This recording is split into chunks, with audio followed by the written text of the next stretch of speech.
So I think if you spread this even a bit longer, users shouldn't even have to be in the position where they have to pick a network, right? Like me as a user, why do I care that there's Binance Smart Chain, that there's Polygon, that there's Avalanche, and so on? Like me as a user, I just want to get an easy experience. Like I don't care what network I'm on. I want to get the best possible price. And I think this would be like the long-term vision. So the first thing is, yes, let's spread out Cowswap, like make sure it works, it's compatible everywhere. But then the next step would be, how can we abstract the layer? How can we abstract the user experience in a way that I just go to Cowswap, I don't choose in my wallet what network I'm on. I just say I want to swap X token against whatever token. And if the liquidity is better on Polygon, then freaking bridge the token over for me to Polygon, get the best price, bridge it back to whatever main network I'm operating on, and send it back to my wallet. And this is like the medium to long-term vision that we have.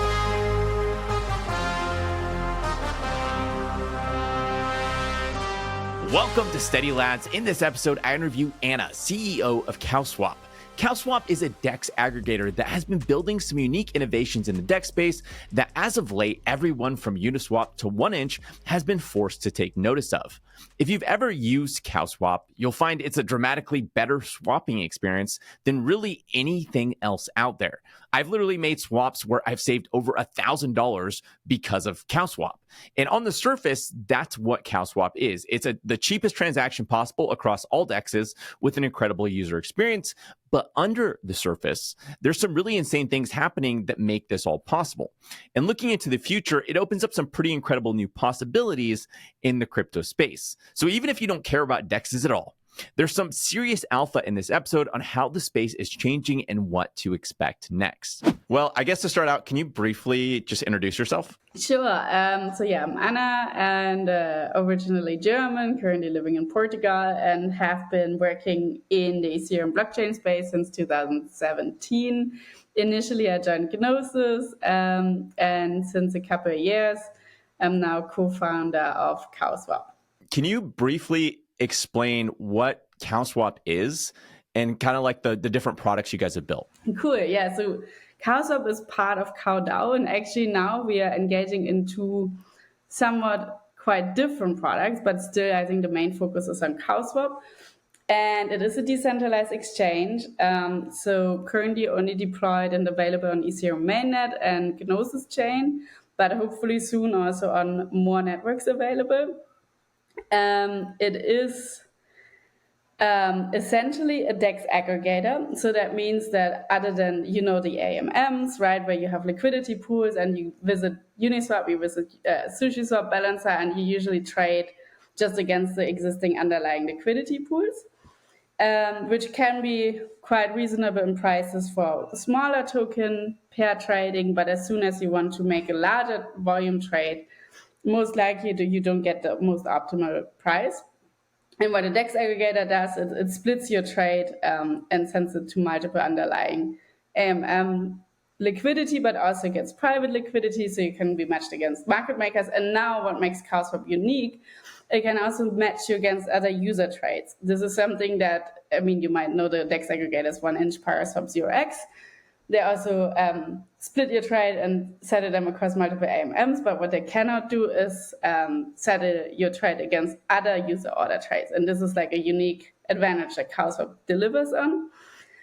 And then last point on this, to highlight another differentiation factor, is that when we launched Cowswap, we built it based on intents. Intents have obviously become very popular in the last year, maybe a little overhyped even. But it essentially means that you as a user, you do not commit to a specific execution path. You only commit to the outcome you would like to obtain. So let's say I want to swap token A for token B, and my limit price is X, whatever I'm willing to pay. And then the advantage of this is that Cow Protocol is able to find not only the best execution route for you, but also update it at the moment of execution. Imagine you're a DAO and you place a trade that is maybe not executable right now, but like in a few days from now. you don't want to commit to an execution path. But even for a normal user, it also has advantages because the on-chain prices change so quickly that it's good if you have a professional party that for you executes the trade, and make sure that you only require the limited amount of slippage that is needed to successfully execute your trade. So essentially, you're completely protected. It ensures you get the best price. There's no MEV extraction. Nobody can take advantage of your trade, and you're very safe. It's a safe environment for trading on chain. Okay. So sort of to summarize and maybe explain for like the average person that maybe doesn't understand all these things, you have something like Uniswap, which is a DEX where you can trade, different tokens, on chain. Well, something like Uniswap has its own liquidity pools. It's very focused in that like you're only going to get the best prices that you could possibly get on Uniswap. Something like Cowswap is different. It's similar to something like 1inch. You mentioned Paraswap. In that it's an aggregator. So it's looking at literally every liquidity source on chain. It's looking at Uniswap. It's looking at Curve. It's looking at like anywhere that tokens are swapped. It's going to look and see what the best price for that swap is. But Cowswap even kind of differentiates itself further a couple different ways. One, you can have, you mentioned user-to-user trades. So coincidence of wants, which is where you get the name Cowswap, where, if one user A is like, I'm selling 100 ETH, and you're looking to buy 100 ETH, well, you're going to match those trades, and you're going to get a lot cheaper execution price. But on top of that, you mentioned intents, which intents are like this idea of like, you're not like, when you click a button on Uniswap, if I'm understanding this right, when you click a button on Uniswap, you essentially are like, you're signing up for like whatever the prices are at that moment. That's what you get. You ain't getting nothing better. But when you have an intent, the swap is like looking around for the best prices over time. Like you have now like a time spectrum where it's looking for it. That depends. The time spectrum depends. It's user defined. So usually we also try to do fast execution, and it would check what is the best price at execution moment. The difference is when you swap on Uniswap, I think the default slippage tolerance might be 1%, maybe it's 0.5, not sure. But whatever the default is what your order is being put on chain, and your order will be put in the public mempool. And now let's say you have $1 million trade and you allow for 1% slippage tolerance. That is a quite hefty bucket of money that somebody would like to snipe away from you. So if this order, when you trade this on Uniswap, it becomes immediately available in the public mempool. And now what can happen is that somebody takes advantage of it, says, the next block is going to be produced in 10 seconds from now. Let me pay a little bit of more gas cost to ensure my trade is executed before this user's trade. And let me take advantage by changing the price point on the Uniswap pool so that Anna, or whoever trades is with a 1% slippage tolerance, is going to be executed at the worst possible price. So then I end up having to pay the 1%. And again, like on a $1 million trade, it's crazy, like it's ridiculous how much money people lose. And it's normal that people lose a couple of ETH on a single transaction. So basically, I change the price point. Anna gets executed at the worst price, and afterwards, I take advantage of it and trade again against the AMM and make a profit. That's like one of the sophisticated ways of taking advantage of other people's slippage tolerance. So this is what happens when you commit to an execution. You just sign a Ethereum transaction. On Cowswap, instead, you sign a message. And that means you say, okay, I'm willing maybe to have a 1% slippage tolerance. But then what happens next is we collect the order, and then we have a competition of third parties who are compete against each other in finding the best price for the user. So let's say there's like one professional party that says, I'm able to execute this trade by only leveraging 0.9% slippage. But then there's a competition of someone else who says, what, 0.9%? No, I only need 0.5% slippage in order to execute the trade successfully. And what happens means that these professional parties, they check on chain what is actually required to make sure that this specific trade gets executed successfully. Hell no, I don't need 1% slippage. I'm completely fine with maybe 0.2% slippage. And this is how they submit the trade. So even now, if it shows up in the public mempool, it will only show up with a 0.2% slippage tolerance, meaning the remaining 0.8% cannot be extracted. And this is like the beauty of the intent model. It gives like a lot of flexibility for people who are actually professional and know what the dangers of the public mempool are to ensure that your trade gets executed successfully without any risk, without any exploitations. Got it. And so you're talking about an MEV attack. So like you mentioned earlier that somebody will see that your transaction is coming through. They're like high speed, high frequency trader. They come in quick. They push up the price. You buy, pushing up the price further, and then they sell after you, making a profit. And so that's what an MEV attack, and it's really hard to avoid. But Cowswap is able to avoid that through intents and what you guys have built.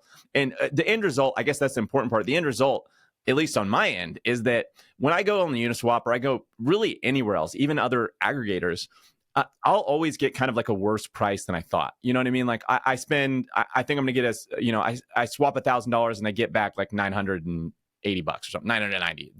It's never as good as what I swapped. Cowswap is way different in that literally every time I swap, I get back more money than I thought I would every single time.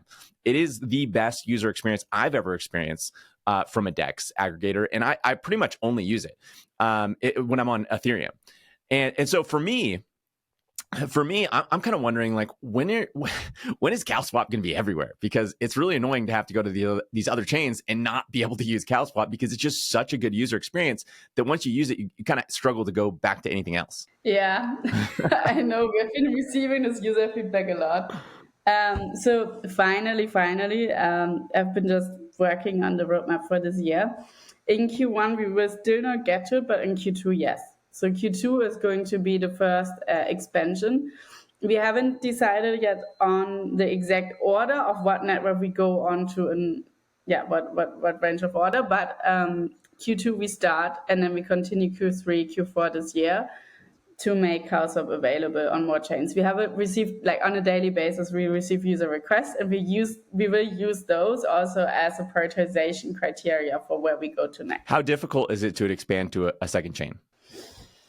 It's not super trivial in the sense that Cow Protocol also incorporates a lot of infrastructure.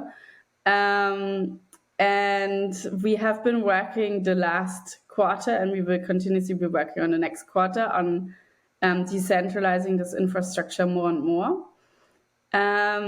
Because otherwise there's a lot of components you need to replicate and adjust per network. And we will also increase a little bit our DevOps team to support multiple networks at the same time. I would say it's not so difficult necessarily, but it is resource heavy. Got it. So it takes a lot of resources from the team to like get these things done, but it's not like with Uniswap or something where you're having to launch new liquidity pools and you're having to bootstrap all of that from the ground up. You guys could plug into every system that's already there. So you have that kind of advantage. Yes, although what we do, we are relying on these external professional parties that we call the solvers. So basically doing the transaction management for users. So we need to make sure that the incentives are there for them to actually deploy on other chains as well. And they are also the ones who integrate liquidity pools.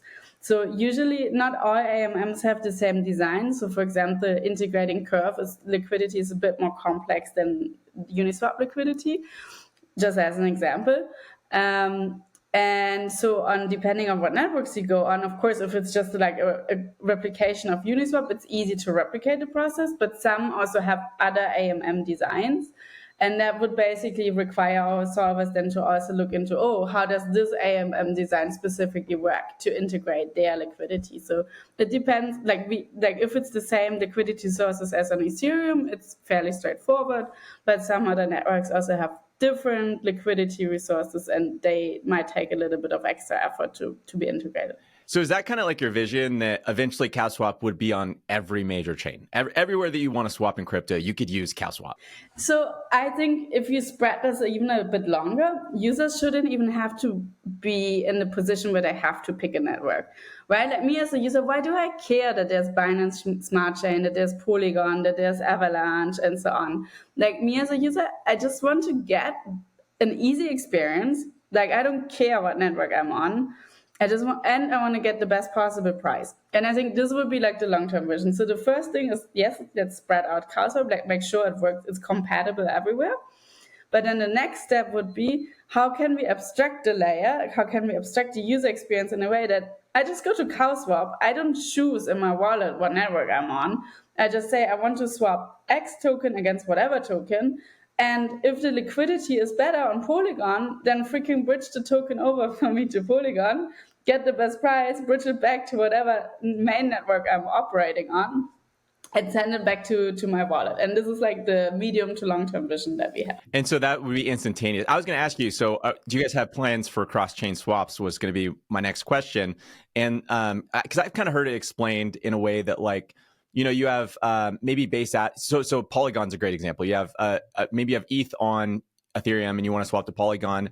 So couldn't you have like solvers like sort of execute a swap cross-chain using intents, sort of? I haven't gone into the details actually. Now that I'm talking it out, it's a little bit more confusing than I thought it was. But yeah, something like that, where like a solver is maybe somebody's wanting to move over to ETH, another person's wanting to move over to Polygon, and you kind of like organize those things in the background and swap it. I don't know. Yeah, exactly. No, this is exactly on a high-level basis how it would work. So, for example, it's not implemented yet, but what would work is that you as a user, you go to Cowswap, you would still, in the next step, in the next phase, you would still have to pick destination chain, initial chain, and you can say, okay, I'm on Ethereum and I want the destination chain also to be Ethereum. That's an option too. Or you could say, I want to have I'm starting on Ethereum and I want my output to be on Polygon or wherever. Both are possible. What would then happen under the hood is that at the beginning, as a user, probably you would have to say, yes, I'm okay with my funds to be bridged. If you go for the option that you want that the destination chain is Ethereum. So anyway, you place a trade, very simple as you do it right now. Maybe you just make a checkbox for like, yes, cross-chain is what I want. And then we have the same solver competition. Solvers, it's exactly the same way. They quote prices. Whoever gives the best price to you is the one that wins the competition and then gets to execute the price. So they would then take the funds.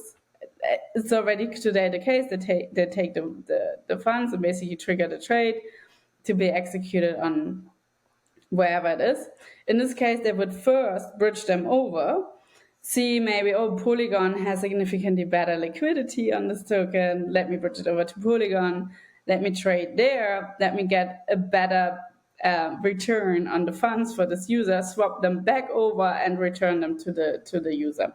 So essentially, as a price competition is there between solvers, server A would say, oh, my price is, I give the user 10 Ether. The server B says, no, I find 9.5 Ether. Server 3 says, I found this amazing bridging opportunity with a much deeper liquidity pool on Avalanche. So I offer the user 12 Ether. They win the competition, they take the funds, they bridge them over, swap, and then bridge it back, and the user receives 12 Ether. So that's like something that under the hood would happen, but the user would just, I got 12 Ether in my wallet, and that's it. And then if they go to the block explorer, this is where they would receive all the details. So you keep saying bridge over, like the solvers would bridge over, but isn't bridging normally like, I don't know, like 5 to 15 minutes? Would a transaction just take longer, or is there some sort of thing that's getting abstracted away? Exactly. So this is something that's very interesting. We would probably not build this infrastructure ourselves because there's a lot of projects that work on bridging. And so we would rather collaborate with one of these projects. And we are currently talking to 3 different projects that offer cross-chain bridging to kind of evaluate, to understand exactly what are how does it work, what are the upsides, what are the downsides of each approach. But ideally, the idea is that solvers would have a bonding pool where they put some funds into, and the user gets more of an atomic experience. So essentially, the user deposits, or like doesn't have to deposit, basically just places a normal swap, and then they would immediately get the funds released from the underlying solver who's paying for the swap, and then the solver takes the 15-20 minutes, whatever the bridging takes, to get back their own funds. So essentially, the solver would in advance give the user the funds they're wanting to receive, and then do the swapping as a next step. So the delay will be for the solver funds, which is their operational business, and maybe they charge a little bit for it, but the user could receive an atomic experience. Okay, so this kind of reminds me back in 2017, crypto exchanges like had vastly different prices for like even things like Bitcoin, and there was this huge arbitrage opportunity. But the hard thing was like moving between exchanges. So what we would do is we'd have like $5,000 on exchange A and $5,000 on exchange B, and so whenever there was a price discrepancy, we would sell on one exchange and buy on the other. And so it made it a way so we can instantaneously like move between the exchanges without having to have bridge it. And then, later we rebalance the funds. And so it sounds like that's exactly what you're describing the solvers would do, would be that they'd have kind of like their two separate pools on each chain. And then they would use those pools to execute the swap and then bridge back to rebalance. Is that kind of a good way to explain it? Yeah, I think that's a good way to explain it. And again, this is like, it's the way that I think, maybe there's going to be better solutions down the line, but I think from the user experience, what you want is you don't want to wait 20 minutes. And then you could even think of different models where you say the user pays a little bit on top for the atomic experience versus they decide, okay, I don't mind actually however long the trade takes. I just don't want to have to go through the individual steps myself. Right? Because ultimately, even if it takes 20 minutes, I'm happy. I just don't want to have to deal with placing a swap first, then go to a bridge, do another few transactions, wait, be worried that it gets executed or not, and when it gets executed, then do another swap. Just basically outsource all this process. I don't care if it takes 20 minutes, just get it done for me. So those are two models, but I think the user should be able to choose whether they want immediate execution or if they're willing to wait. Because depending on the use case, maybe you're in a situation where you just are like, okay, this needs to be done fast, I'm already late with doing something, or there's a major liquidity event happening, like I'm on the time crunch, I need to get this done now. Or you're relaxed and you don't really care as long as the trade gets executed. But the user should have the ability to choose. Got it. Okay. So to kind of summarize, Cowswap right now is like doing awesome. It's aggregating across all these dexes. It's looking for the best possible price for any given order. And it's giving that to the user, even looking across like user to user orders. And again, I've literally had times where I've gone to make a swap and I've saved like $1,000. It was a pretty big swap, but I saved like $1,000 using Cowswap versus something like Uniswap, which was amazing. But what you're saying is out in the future, the vision is Cowswaps across all these chains. And you could execute an order on say like, Ethereum, and it's going to look on Arbitrum. It's going to look on Polygon. It's going to look, maybe even on Solana. Maybe you guys go to the SVM. I don't know. It's going to look everywhere. And it's going to say, where's the best possible price for this swap in every liquidity pool everywhere. And then this is the like grand vision. And then it'll execute that swap, giving you the best price you could possibly get in every chain everywhere.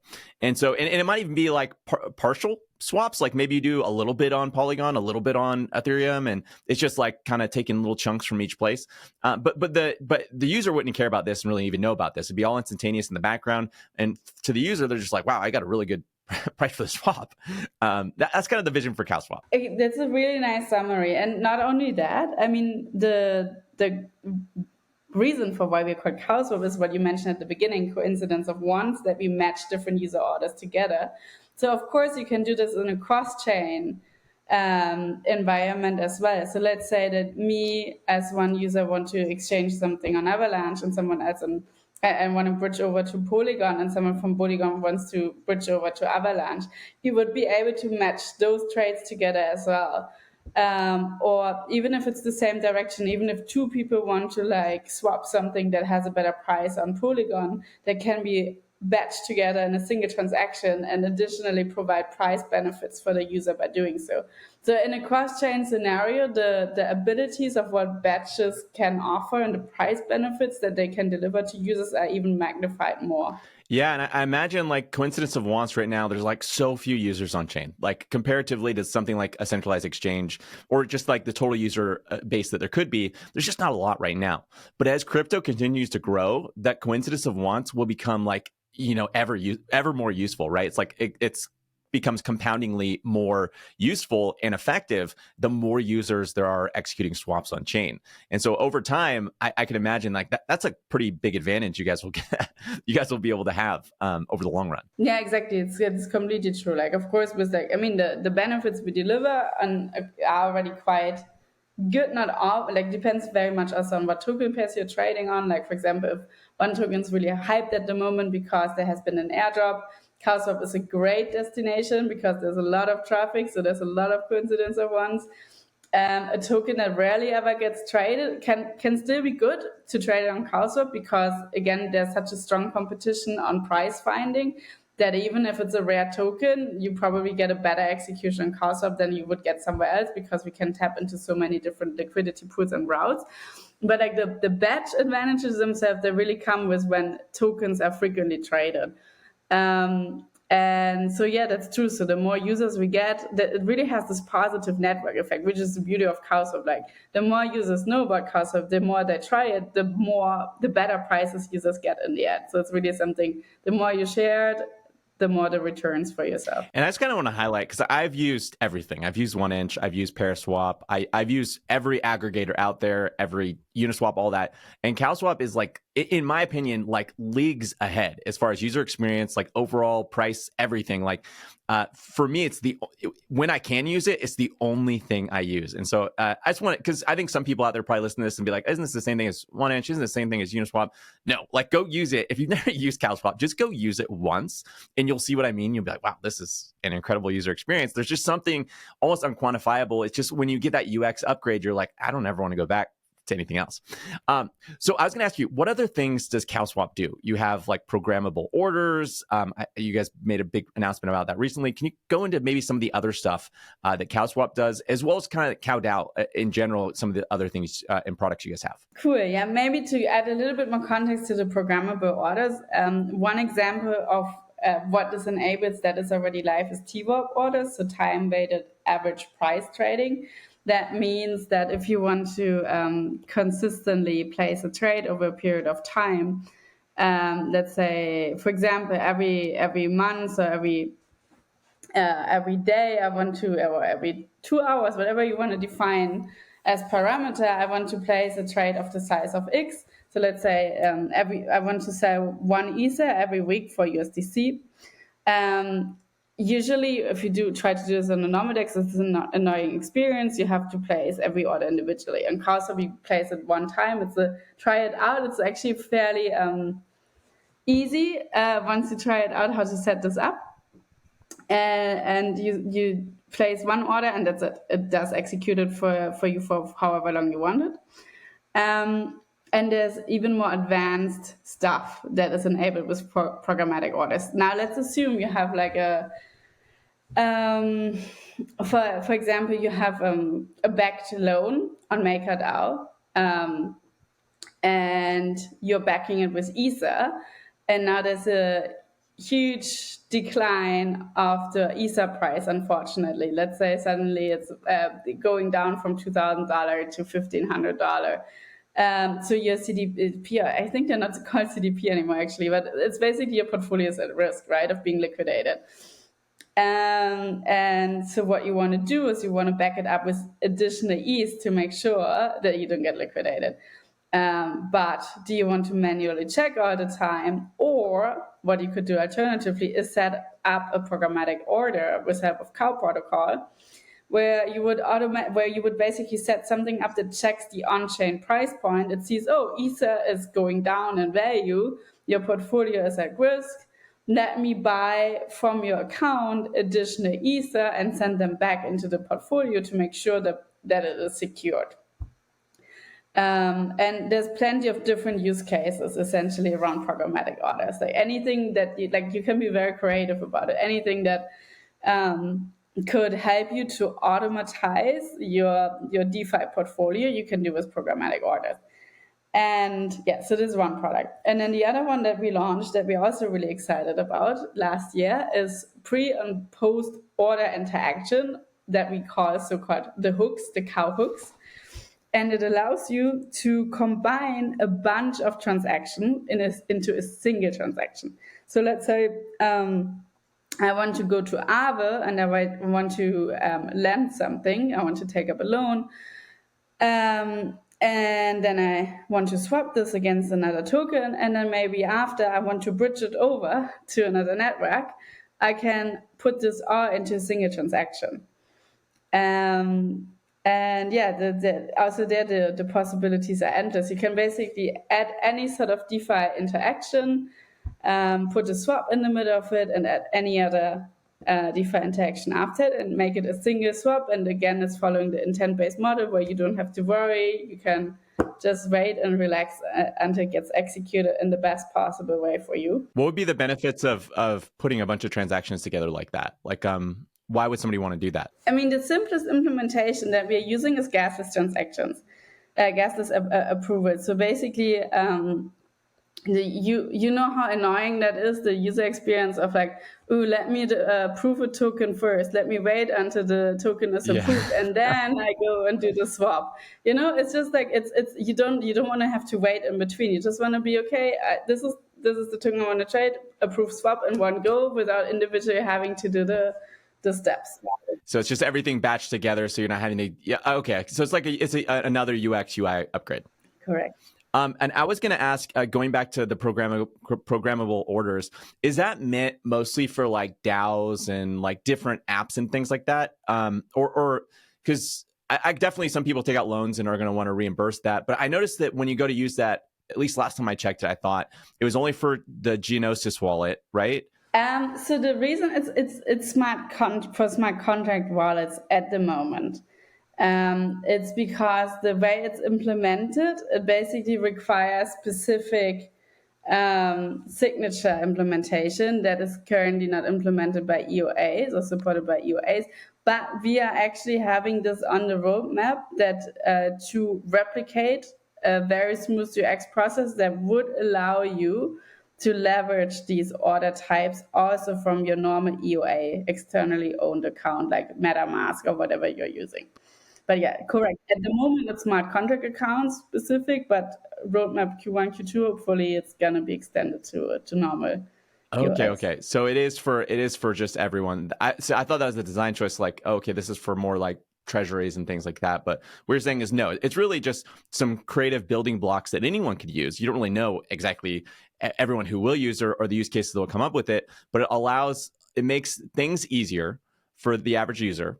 And it allows a lot of customization to maybe open up new use cases that are unique that you couldn't do before because you're kind of allowing these things to be automated, a lot of automated building blocks. Yeah, correct. And I mean, it's also true to say that, of course, the first user group that we had in mind that is like most keen on trying it out are the ones that are managing large portfolios, because those are the ones that are also like usually very tedious about all the different work steps that are required and have huge portfolios at risk. And so they are like really keen into automatizing some of the processes.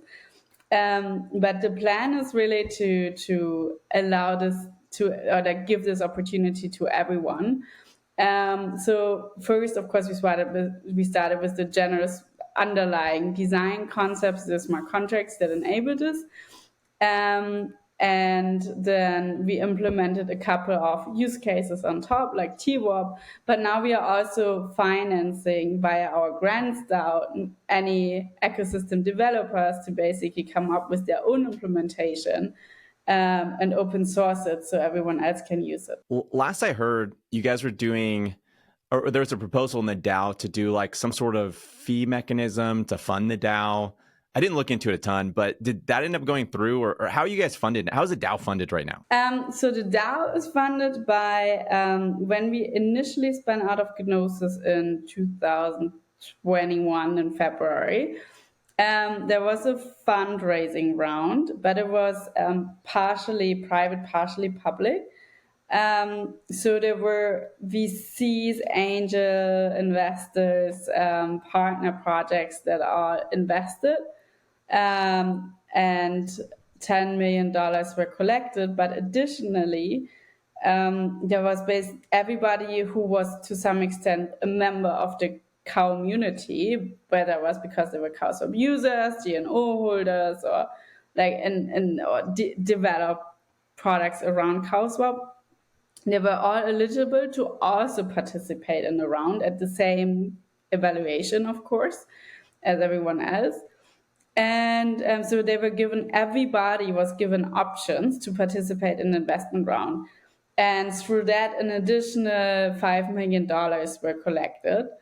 And yeah, all those funds are in the DAO and now are basically up to the Cow token holders to vote on what those funds are being used for. Got it. And that proposal, though, for the fee mechanism, or like, is there any sort of revenue stream that comes from Cowswap that flows in, or how sustainable is the DAO over the long run? Yeah, so that is actually something that is very a new change. There's a proposal in the forum at the moment for the DAO to start experimenting with the fee model.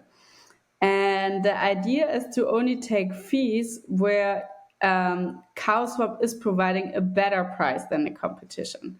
So, for example, when you place a limit order anywhere else, like 1inch or wherever, you get the exact limit price, right? You say I want to sell my Ether at $2,400. You get exactly $2,400. On Cowswap, based on this intent-based model, you actually have the opportunity to get more money out of it. Maybe you get $2,500 for your Ether. So for sure, you get $100 more than you would get anywhere else. And now the idea is to take potentially a cut from this extra value that's created for you. Because if that happens, then CowDAO would, again, of course, ultimately it also needs to be self-sustainable and not rely on external funding. So the idea is to come up with a conservative fee model that is not really impacting the user journey, and still ensures that the user is getting better prices than elsewhere, but it also at the same time allows CowDAO to start having a revenue source. So the DAO, the community voted and said, hey, we want to try this out. And the idea is, like I mentioned, I've done a transaction where I saved $1,000 on that transaction. And you would say, okay, we saved you $1,000. Out of that 1,000 we saved you, not on top of anything else, just out of the 1,000 we saved you. So if you went to Uniswap, you'd have paid that 1,000 to MEV and all over the place, right? And instead, we saved you 1,000. So we're going to take maybe out of that 1,000, like $15 or something, or maybe out of $100, you're taking 3 or something. I don't know. You're taking a small chunk of the money you saved, not on top of anything else. Like there's still, say you took $10 out of that 1,000 or $100 even out of that 1,000. I still saved $900. So I saved $900. CowDAO's funded. That's kind of the idea. Exactly. That's exactly right. That's cool. Okay. What does the future hold for CowDAO? Oh, well, actually, before we go to that, you mentioned, so there's other products for CowDAO that you guys offer besides Cowswap. What are those? Yes. So there is one more that we launched last year. It's called Math Blocker. A little bit of a background around it. It's really the reasoning or our mission for CowDAO is we want to protect users. There's a lot of risks in DeFi. MEV is one of them, a major one that's costing users millions of dollars on a yearly basis. And we think that it's not feasible to expect that every user knows of those dangers and how to circumvent and how to navigate around it.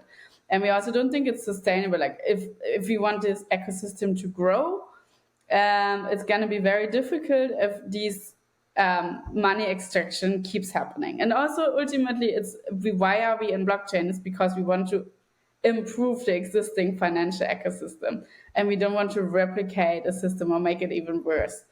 And so for us, it's really our mission is put the user first, no matter what, always ensure they have a good UX, ensure that they're not losing money on the way and they're protected all around. And this is really what we have at the core for Cowswap. However, Cowswap is only a DEX, right? It gives you the protection, but it gives you the protection only for DEX transactions. And there's other transactions that are also at risk for MEV attacks. Oracle updates, NFT tradings, other things. And so we wanted to have a more holistic solution as well that allows other users that are not doing a DEX trade to also protect themselves. And this is why we launched MEV Blocker, which is an RPC endpoint. So you as a user inside your wallet, you usually, the default is often Infura, at least if you use MetaMask. There's a few others like Alchemy.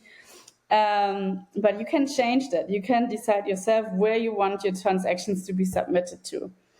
And so MEV Blocker offers you to submit the possibility to submit your transaction privately. And you actually have a couple of different choices. You can either say it should be entirely private, or you can say, actually, just protect me against the harmful MEV front-running sandwiching. Make sure that this transaction data does not show up in a public mempool where someone takes advantage of my slippage. But there is another type of MEV, basically a way of extracting value from a trade that is not taking away your own money. But with your trade, you're creating an opportunity. It's called basically back running. So let's say now you change an on-chain price point. Like I change the price of a Uniswap pool. But the SushiSwap pool still has a different price. And now it's a little bit what you mentioned before about in the past was like different countries exchange trading. They have different price points that gives you an opportunity to do an arbitrage trade and make a little bit of money from this. And this exists still, right? Like a lot of trades are creating these type of opportunities. So nobody's stealing money from you, right? You change the price point, but none of your money is taken away. It's just like you're creating an opportunity. And most users are not sophisticated enough to take advantage of that. So, but if you still want to make a profit from it, you can use this other endpoint for MEV Blocker, where you say, submit privately to protect me against front running and sandwiching, but allow the back running opportunity. Then you give searchers the right to back run your transaction. And then they are, by design, forced to give you a 90% refund of that. So they get to keep 10%, but the user receives a 90% refund of this. And yeah, this is basically a way not only to protect yourself on any order type against MEV, but additionally to also make some money based on the opportunities you create on chain. So for the RPC, I've heard of a couple projects. I talked to a project recently that was doing their own RPC too. Do you kind of like expect users to just manually add this RPC to the wallet? Or are you expecting like wallets to be like, hey, we're going to incorporate this RPC from the get-go? What's kind of like the business model to expand the use of this RPC? I think, honestly, if wallets want to provide a good user experience, they should be the ones that change it per default. They can even they can educate users too, right? They can give the option. They can say, this will be the default. This is the one that protects you. These are the advantages. Just, if they feel like they don't want to like just change it for the user, they could give education and say, these are two options. You choose. Maybe we recommend one or the other. Okay, so it's a tool for wallets, but also for apps and all kinds of stuff, right? So the apps usually for mobile applications, yes. But like if you're just going to use any application online, like 1inch or whatever, that's not where it's decided where the user transaction is sent to, right? This is decided in your wallet. So in that case, you either require the user to update it manually or the wallet does it by default. And the outreach we are doing, we are talking to a lot of wallets, educating them about the different options, because I think also a lot of wallets are not super aware. They're not super aware of the ups and downsides, and it's maybe not top priority. But we are currently trying to like educate different wallets and like have a few onboarded. Even Uniswap, the mobile application, is submitting via MEV Blocker. Wait, you're saying they are updating, they're using your MEV Blocker? Yes. Oh, okay. That's awesome. And obviously, it seems like there's almost a theme with CowDAO, and it's like make the user experience better, make the user experience easier, and make it harder for the bad guys to, go and do bad things to users.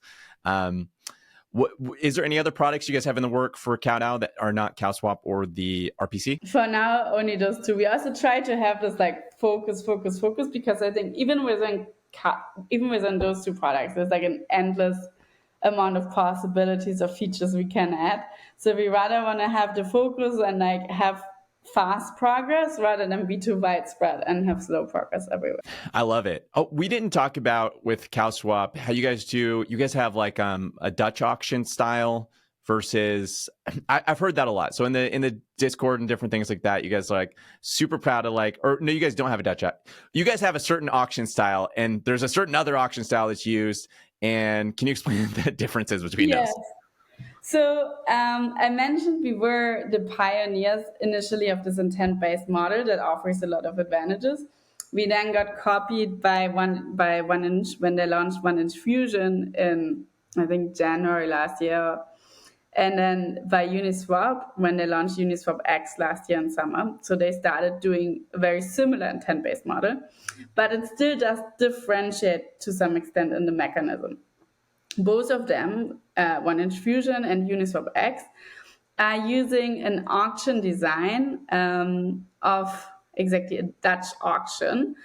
By auction design, what we mean is when they take your order, they are also not executing it themselves. They have also a price competition of who is executing the trade for you on your behalf. Why we call them these professional party solvers. Uniswap calls them fillers, and like 1inch calls them resolvers, but they're all the same thing. Actually, a lot of them are like even engaging across different protocols. And so let's just stick to the name solvers.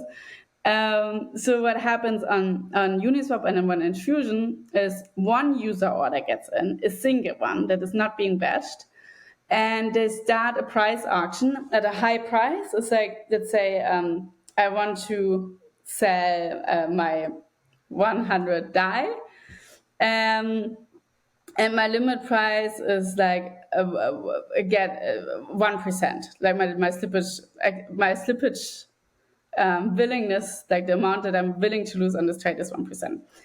So what they would do is they would start the price auction at $100 and then go down slowly to $99. And then in the meantime, their solvers would participate and say, oh, I'm able to execute this at $99.5.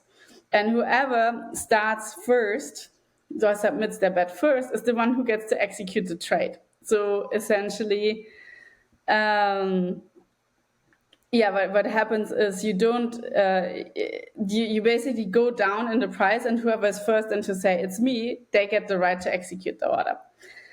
This is the same more or less for Uniswap and for 1inch. On Cowswap, it's a bit different.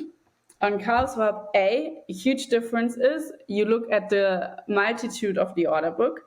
So you get to not only do a price auction for each individual trade, but for all transactions that are in the order book, which allows you to batch them together, right? Like, which allows you these additional price benefits of by batching, having reduced gas costs, of being able to have a lower slippage tolerance, etc.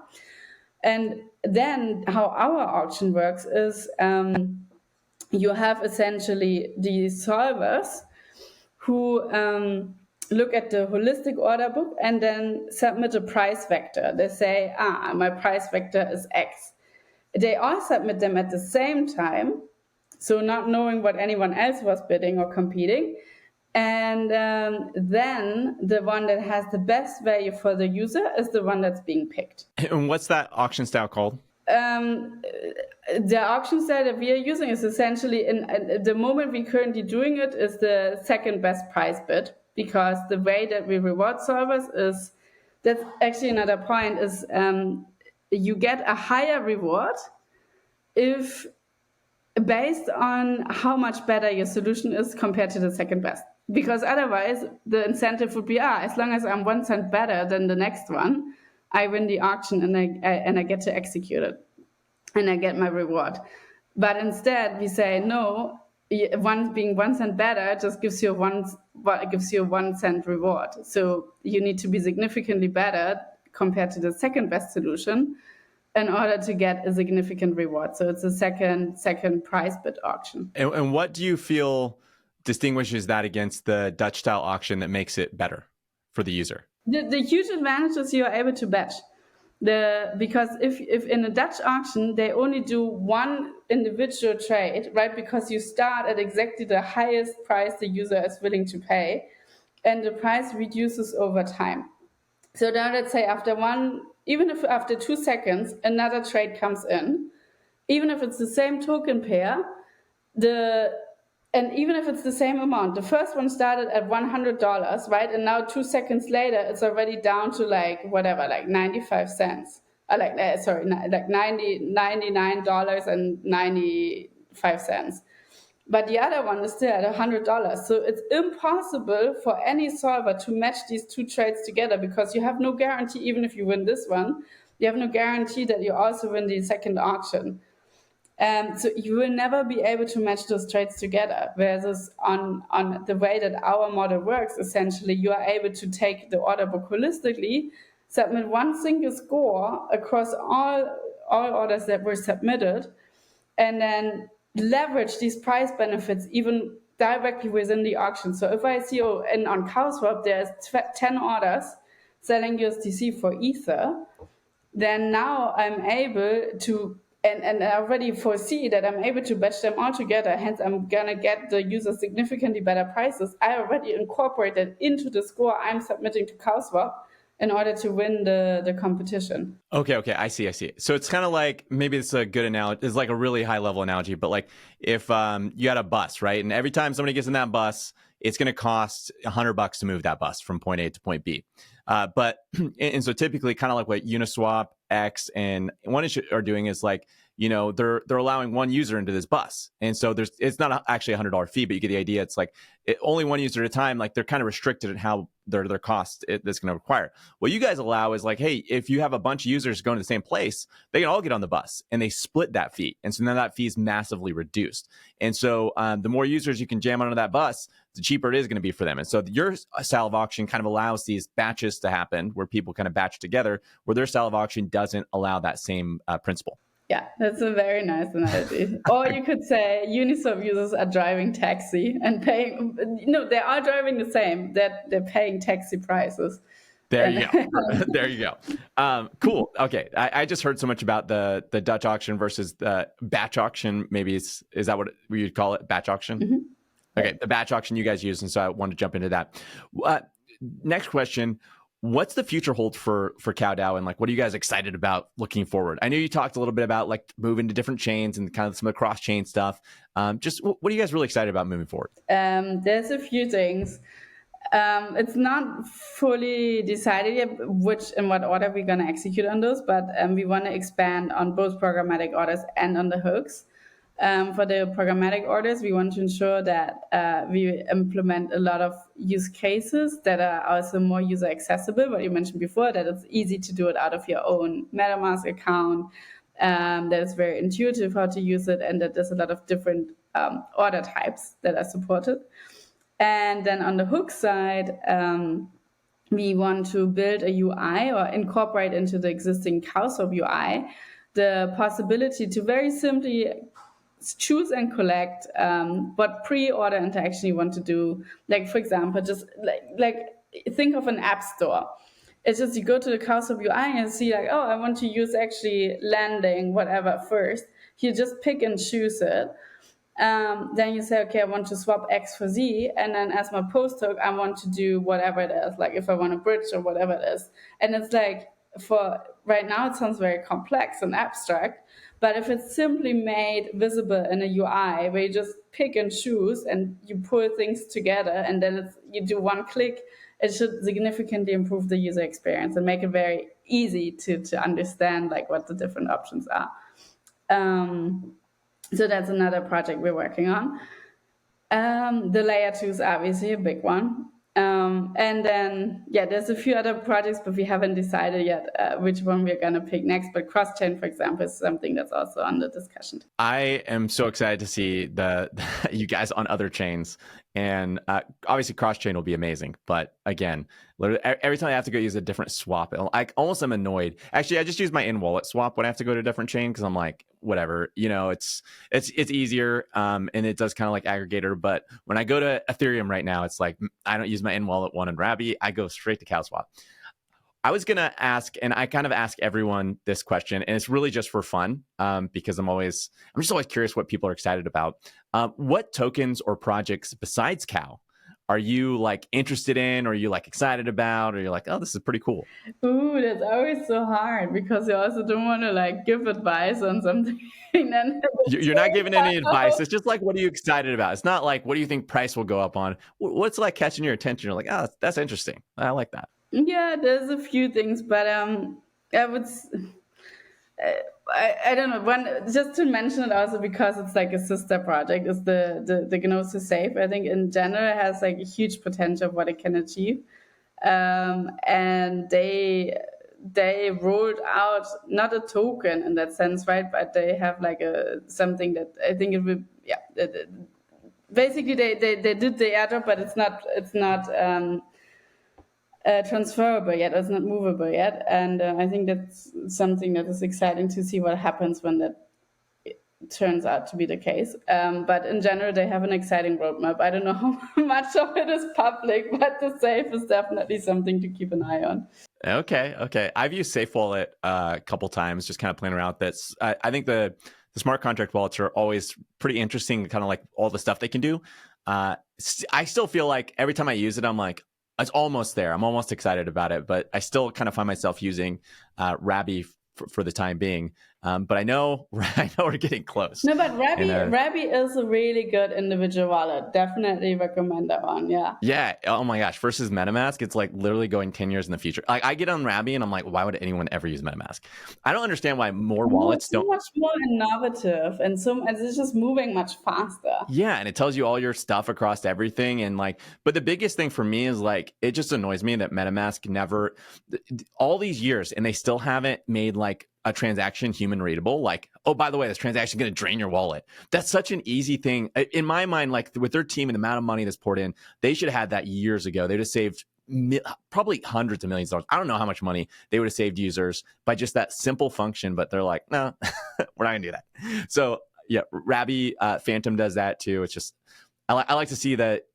That's kind of why I'm drawn towards Cowswap, is because there's like this new batch of like builders that are like, we're really concerned about UX, UI, making things really good, and that's what I see out of Cowswap. That's what I see out of wallets like Rabby, and I think you guys are primed to kind of take over the space because you had the first batch, which they just got minimum viable products out that you could use, but they weren't easy to use. They're kind of confusing. And you guys are saying, hey, we're taking these confusing things, we're making them easy to use. So your grandma can, execute a swap on chain. That's what we need to see. At least that's where we're heading. Yeah. That's where we're heading. Another kind of fun question that I ask everyone is just your opinion as a builder in the space. Where do you see crypto going in 2024, 2025? Yeah, I mean, this is a short time frame, so I wouldn't see huge jumps there yet. I mean, account abstraction is one thing that seems to be ongoingly popular that will have an impact. I think cross-chain is definitely becoming more of an issue because more of a topic, more DEXs are looking seriously into enabling this. So I think by 2025, we will have significantly, or I hope so, a significantly improved cross-chain experiences. So generally, I think it will be 2 years of continuously improved user experience. At least this is what I really hope. And I think if we see where we came from since 2017, we have already done a major progress. But I feel like the more we advance in time, the less time we need to accelerate the progress we're going to make. So like the last 5 years, it took us a long time to make small progress items. And I think in the next 2 years, it's going to be the progress speed is going to be accelerated. I'm with you. I don't know if you've seen kind of what Polygon's doing with their interop layer, but that gets me super excited. I'm like, oh, you get it. They have like basically you're able to bridge between chains in like seconds, and you don't even notice. It's abstracted away from the user. So you're like, once it comes out, and they're expecting it, I think in late 2024. So it's right where you're saying, I could go use a standalone app. Maybe like Cowswap, right? Maybe Cowswap's built on the interop layer in Polygon, and I'm like, boom, you're swapping across thousands of different chains built on this interop layer, but it's as if they're all the same chain. That kind of stuff gets me really excited because I'm like, that's what we need to see more adoption. Cool. Well, as always, none of this was investment advice. Oh, actually, before I get to that, is there anything I didn't ask? Is there anything I didn't ask that I should have asked that you're like, hey, this is a pretty cool thing to talk about relating to CowDAO? No, I think you did an amazing job moderating, so nothing else to add. Thank you. Okay. Well, as always, none of this is investment advice. None of this is us telling you to buy anything. And as always, crypto's risky. CowSwap's pretty. I like CowSwap. I feel pretty secure on there, but maybe the Cow token could be risky. We don't know what's going to do, price up or down. Who knows? We're not commenting on any of that stuff. And I am a holder. I hold Cow, so you should be aware of that. If people want to follow you or CowSwap, CowDAO, and kind of figure out what you guys are up to, where should they go? I think our Twitter account is the best for this, so it's just at Cowswap. Okay. And then that's where we post continuously all updates that are interesting. Then we have a Discord if you want to dive deeper into a topic, talk to more expert, have any developer questions or anything else, any feedback. Discord is a great channel to use.